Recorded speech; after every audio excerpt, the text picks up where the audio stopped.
Hello students, इस video में CBSE board के 10th के बहुत इंपॉर्टेंट दो क्वेश्चन कवर करवा देता हूं और दोनों की फिगर मैंने बना दी है। मैं बता देता हूं क्या इसमें गिवन है और क्या प्रूव करना है। क्वेश्चन नंबर 1 में you are given with right triangle, one in circle is drawn और उसकी रेडियस फाइंड करनी, जबकि हमें ये साइड 6 और ये साइड 8 गिवन है। और इस क्वेश्चन में one more part can also be asked. Suppose इस पार्ट को शेड कर दें या हम ये कहें find area of triangle not included in circle, यानी ट्रायंगल का वो हिस्सा जो सर्कल में इंक्लूड नहीं हुआ वो फाइंड करो। तो वो बाद में होगा, पहले तो रेडियस पता होनी चाहिए। अगर रेडियस ही नहीं पता तो हम पहला पार्ट भी नहीं कर सकते। तो पहले इसी क्वेश्चन को स्टार्ट करते हैं। देखिए इसके अंदर प्रॉपर प्रेजेंटेशन सिखा रहा हूं कि किस तरह करना है। तो फर्स्ट ऑफ ऑल आप सेंटर को इनसे ज्वाइन करोगे, करेक्ट। अगर ये रेडियस है तो ये भी रेडियस है। तो first of all I will write angle R 90 degree, angle Q 90 degree.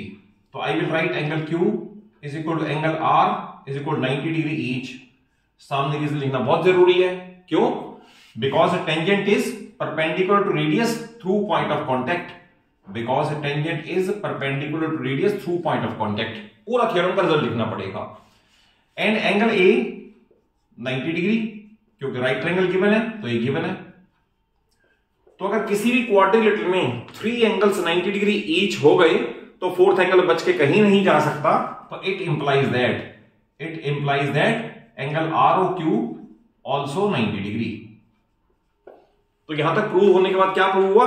सिर्फ रेक्टेंगल। ध्यान रखना, क्योंकि हमने 90 प्रूव किए हैं तो therefore A R P Q is a rectangle. पहले हम रेक्टेंगल ही लिखेंगे। But what is the definition of square? A square is a special rectangle in which one pair of adjacent sides is equal. अगर एक rectangle में अगर adjacent equal हो जाएंगी तो एडजेसेंट इक्वल होने पे वो स्क्वायर बन जाएगा। अब आप इसके बाद लिख सकते हो and O Q is equal to O R, यानी ईच रेडियस है, ईच रेडियस। देयरफॉर अब इसे आप लिखोगे A R P Q is a square. अगर स्क्वायर है तो आपको सारी साइड सेम, यानी आप इसे आर शो करोगे तो ये भी आर शो हो जाएगा। इसके बाद हमें ए बी गिवन है 6 और ये पार्ट है आर। तो therefore R B is equal to 6 minus R. फिर हमें ये गिवन है A C is equal to 8, A C is equal to 8 और इतना पार्ट है आर। तो I will write C Q is equal to 8 minus R, यहां तक। इसके बाद अप्लाई करना है length of tangents from external point are equal. That is यहां से आप देखोगे तो ये और ये टेंजेंट्स हैं, ये और ये टेंजेंट्स हैं, तो इन दोनों की लेंथ इक्वल होगी। सिमिलरली सी से देखोगे तो सी क्यू और सी पी टेंजेंट है, इनकी लेंथ भी इक्वल होगी। तो therefore I will write C P also equal to 8 minus R, यानी ये वाला पार्ट भी 8 माइनस आर होगा, लाइक दिस 8 माइनस आर। इधर से वीपी इज इक्वल टू, क्योंकि ये 6 माइनस आर मैंने बताया तो ये भी होगा 6 माइनस आर, और ऐड कर दे तो we get B C is equal to पूरा 8 minus R plus 6 minus R, add करके बनेगा 14 माइनस 2 आर।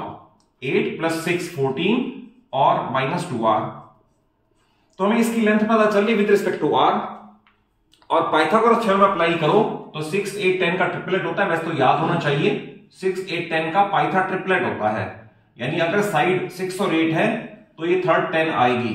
बट फिर भी कैलकुलेट करके दिखा देता हूं। इसके अंदर बीसी आएगा hypotenuse 6 the whole square plus 8 the whole square the whole root, और 36 प्लस 64 द होल रूट, और 100 द होल रूट, और 10 सेंटीमीटर।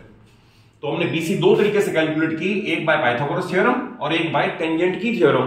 तो इनको इक्वेट कर दें तो 14 minus 2r is equal to 10। 2r उधर जाएगा पॉजिटिव हो जाएगा 2r, 10 इधर आएगा तो लेस हो जाएगा 4। तो therefore r is equal to 2 centimetre is first answer. तो रेडियस 62 आ गई। और ये क्वेश्चन बहुत इंपॉर्टेंट है। सेकेंड पार्ट है find area of triangle not including circle. तो then I will find area triangle. Area triangle है half base altitude, half base 6 altitude 8, 6 8 इससे कट करके 4 तो आ गया 24 centimetre square. Then I will find area circle is pi R square, तो pi ले लिया 3.14 और रेडियस हमने कैलकुलेट कर ली 2, इसका स्क्वायर आ गया 4, तो 3.14 इंटू 4 कर लें तो 3.14 इंटू 4 कर लें तो 12.56 है ये, तो 12.56 centimetre square.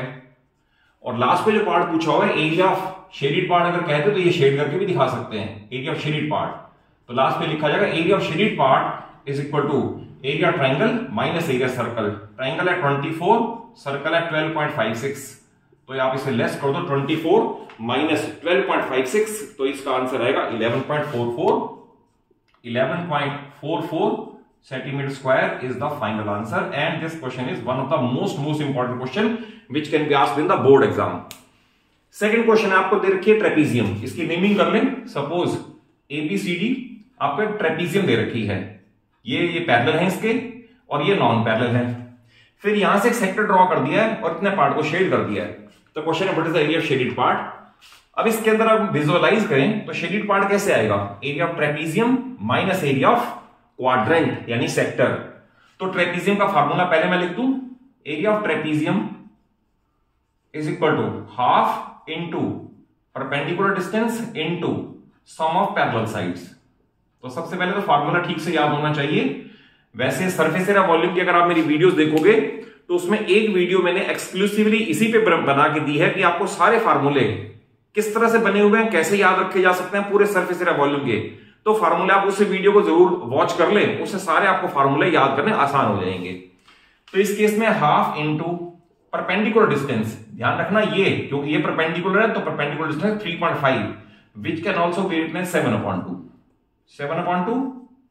Some of parallel side, ये है 3.5 प्लस, क्योंकि ये भी 3.5 था यहां तक तो टोटल हो जाएगा 5.5, तो 5.5 और 7/4 इंटू ये बन जाएगा 9, तो 9 इंटू 7 मैं इसे कर देता हूं, 9 इंटू 7 63 डिवाइड बाय 4 कर दें, 63 डिवाइड बाय 4 कर दें तो 15.75 सेंटीमीटर स्क्वायर ट्रेपीजियम का आया area.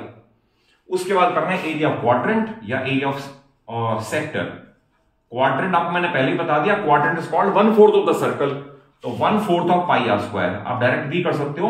1/4 of pi R square means 1/4 22/7 और आर स्क्वायर क्योंकि सेक्टर इससे रोटेट हुआ है, इस तरह से रोटेट हुआ है 7/2, तो आर स्क्वायर मींस 7/2 इंटू 7/2, तो एक बार 7 का 7 से कैंसिलेशन, एक बार 2 का इससे कैंसिलेशन 11, तो ये बना 77/8, 77/8 इसे भी देखने कितना आता है 77 डिवाइड बाय 8, ये आ गया 9.625 सेंटीमीटर स्क्वायर। और लास्ट पे लिखा जाएगा therefore area of shaded part is equal to इन दोनों का डिफरेंस यानी पूरा ट्रेपीजियम और उसमें से ये लेस करना है, पूरा ट्रेपीजियम था 15.75, तो आगे 6.125, तो यहां पे लिखा जाएगा is equal to 6.125 centimetre square और ये इसका फाइनल आंसर है। इन दोनों क्वेश्चन को और इस टाइप को थॉरली कवर करने फार्मूले भी इसके अंदर मैंने बता दिए हैं। और मेरे चैनल के जितने भी शॉर्ट्स हैं हर शॉर्ट्स आपको 1 और 2 मार्कर में नए कॉन्सेप्ट सिखा के जाएगा, तो आप हर शॉर्ट्स को भी जरूर व्यू कर लो सो दैट 9th और 10th के आपको 1 और 2 मार्क का क्वेश्चन इजीली समझ आ जाए। और कॉन्सेप्ट वाइज अगर ये क्वेश्चन अच्छे से समझ आए हो तो जरूर वीडियो को अच्छा सा लाइक दो, अगर कुछ कहना चाहते हो तो कमेंट बॉक्स में जरूर कह दो और अपने सभी फ्रेंड्स को शेयर कर लो। चैनल सलूजा क्लासेस को जरूर सब्सक्राइब कर लो। Thank you for watching the video.